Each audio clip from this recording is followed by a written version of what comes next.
You guys know how much my family loves our sourdough focaccia, so of course I had to make a discard version for when I have flat, runny sourdough discard that is not active, it's not strong, it's not ready to go, but we still want some yummy focaccia. If I had to choose, I always pick the sourdough version if I have the time, but sometimes I don't have the time, and this one still tastes absolutely delicious and incredible and is easy enough for anybody to make. So we're gonna be using our flat, unfed sourdough starter, which we call discard. We're also going to be using some of this SAF instant yeast, and that's going to help it rise faster and make this recipe doable in just a couple of hours.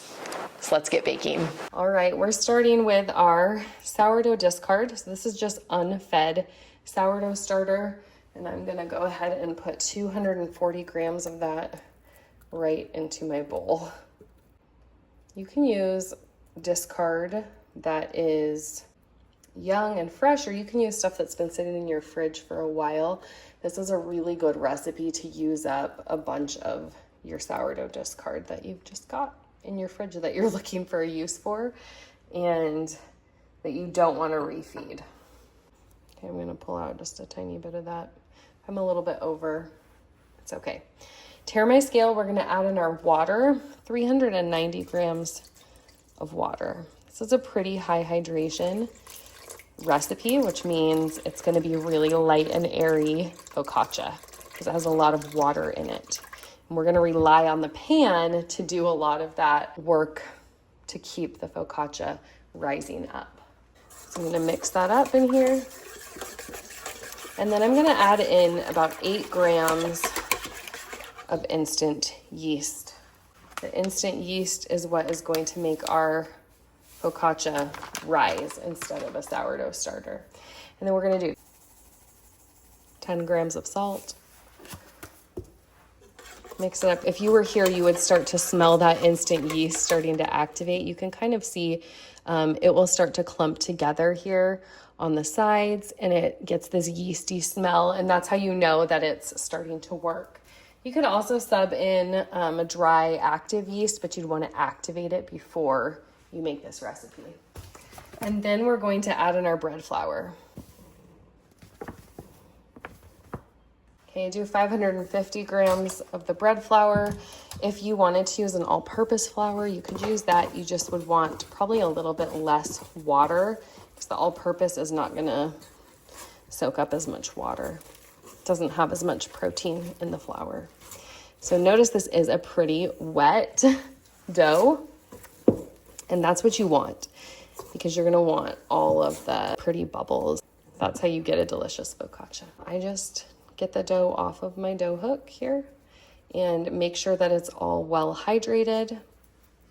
I like to keep a little bit of water near my bowl as I'm working. This just helps me if my hands get sticky. I add a little water to them and then I can easily touch and work the dough. Just making sure it's all hydrated here without getting my hands too sticky. So that water can really help. And then once everything in here is hydrated, I'm gonna cover this up and let it sit for 15 minutes. Now, normally with a sourdough recipe, we'd let it sit longer, but because we're working with instant yeast, we have to work a little bit faster. So this is gonna sit for 15 minutes and then we're gonna come in and do some folds, gentle folds, and we're gonna let it sit for another 15 minutes, do some folds, let it sit another 15 minutes, do some folds. That's all the work that we're really doing to this. There's no kneading in a mixer or anything like this. You can make this entirely by hand. It's been 15 minutes. I have my water next to me. I'm just coming in here and I'm doing some stretch and folds to my dough. So I just pull it up and over. This is the gentle kneading process that we're using to just help develop the gluten strands a little bit. It's not going to have the long rest that we typically have with a sourdough recipe. And so you want to, come in and give it a few extra folds here just to help strengthen up those gluten strands before this rises. You don't want to tear the dough if you can help it, but you're just gently working it and folding it over. We're going to cover it, let it rest for 15 more minutes. Round 2. This has been sitting, resting. I get my hand wet, come in here, and we're just doing some more stretch and folds over. Stretch, fold over. You'll notice that it's starting to not tear as much. The gluten strands are really starting to kind of work in here. So we just fold and stretch over, and then we're gonna let it rest for another 15 minutes. One last set of folds, and then we're going to let it rise until about doubled. And then we'll stick it in a pan and let the dough puff up before we bake it. All right, this focaccia has been sitting for a little while. This dough, look at how it's domed. It's risen. It is ready to go in the pan. It's sticky, it's wet. So I like to use this type of a pan. It doesn't have to be a circle. A 9x13 works well too, or a 12-inch round, which is what this is. I like to cover it with a good quality olive oil. This is a light flavored one, so you don't get a strong olive taste, but if you like the strong olive taste, do the strong olive taste. We're gonna go ahead and put this dough into the pan here. I like to cover the whole bottom with it and then just get that dough into the pan and try to spread it out just a little bit with your fingers. You don't want it to tear, but you do want it to spread out. We're kind of pushing it down. We're gonna let it rise one more time. So I'm just getting into the edges. I'm going to cover it up now. We're gonna let it rise again. It's fairly risen, but I wanna let it rise just a little bit more. So I'm kind of trying to push out the air. Let it rise so it gets really nice and jiggly. Probably a half hour. It'll depend on your temperature, but about a half hour, maybe even an hour you could do. All right, this is looking better. Look at how beautifully risen this is.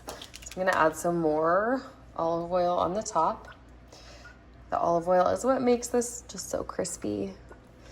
And then I take my fingers and we're gonna dimple the dough. You kind of spread the olive oil out first and then you go in and just dimple it. You want all of those air bubbles to kind of come up. I like to spread my fingers so that it gives space for it to come up and dimple. And you just do that all over the dough. And then you can top it with anything that you want. So I'm gonna add a little Parmesan cheese. My kids have been asking for like a cheesy version. A little bit of flaky sea salt on top. And then it goes into the oven for about 25 minutes at 450, I think is what it is. Just pulled it out of the oven. Look at how gorgeous this discard focaccia is. All right, I'm pulling this out so that it will, that is hot, so that it will cool on the cooling rack. Like how easily that came out of these pans. That's why I love them. There we go. We're gonna let this cool and then I'll cut into it and show you the inside. I'm ready to slice this guy open. Oh, it is so soft.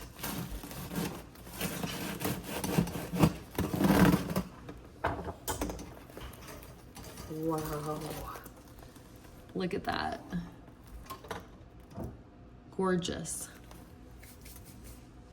Okay, my kids just got home from school. They're coming home to this incredible focaccia. Look at the bottom. Guys, this smells so good.